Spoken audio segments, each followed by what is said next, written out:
Nous venons d'emprunter le Zodiac de la capitainerie du port de Vannes afin de découvrir ses coulisses. Alors embarquez avec nous. Atypique parce qu'il se trouve en plein cœur de la ville, les promeneurs, joggeurs ou plaisanciers apprécient tous le port de Vannes.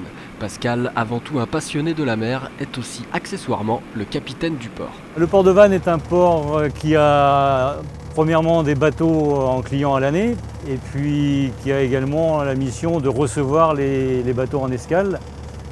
Et notamment là on est en pleine période où les visiteurs sont nombreux. On a des saisonniers qui sont sur une petite embarcation et qui vont au-devant des visiteurs pour leur demander combien de temps ils souhaitent rester, quelle est la taille du bateau, de manière à pouvoir les placer dans le port.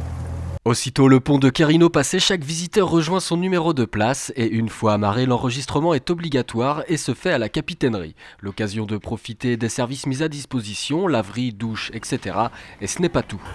Les gens du port sont très sympas, ils ont été très accueillants avec nous, ils nous ont aidés en toutes les démarches. Maintenant on a un petit problème là d'une voiture qu'on doit aller chercher à la Tourbale et ils sont préoccupés de nous promotionner les moyens de transport et les indications pour aller la chercher.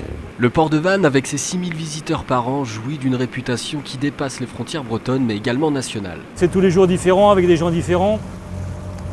On a la chance d'avoir aussi des étrangers, donc on parle anglais, on parle espagnol, c'est varié quoi.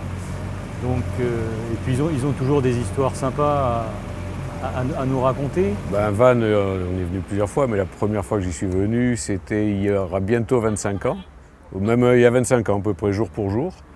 Et la petite histoire, c'est que je ne savais pas que j'étais en route, si on peut dire, de marin. Pour la rencontre de ma femme que j'ai rencontrée à Lorient quelques jours plus tard et avec un concours de circonstances qui fait que si tout s'était pas enchaîné quasiment à la minute près, on ne se serait pas rencontrés, quoi. C'est à vous de voir, mais là il fait beau, alors pour nous c'est réglé, on va se laisser aller tranquillement au fil de l'eau.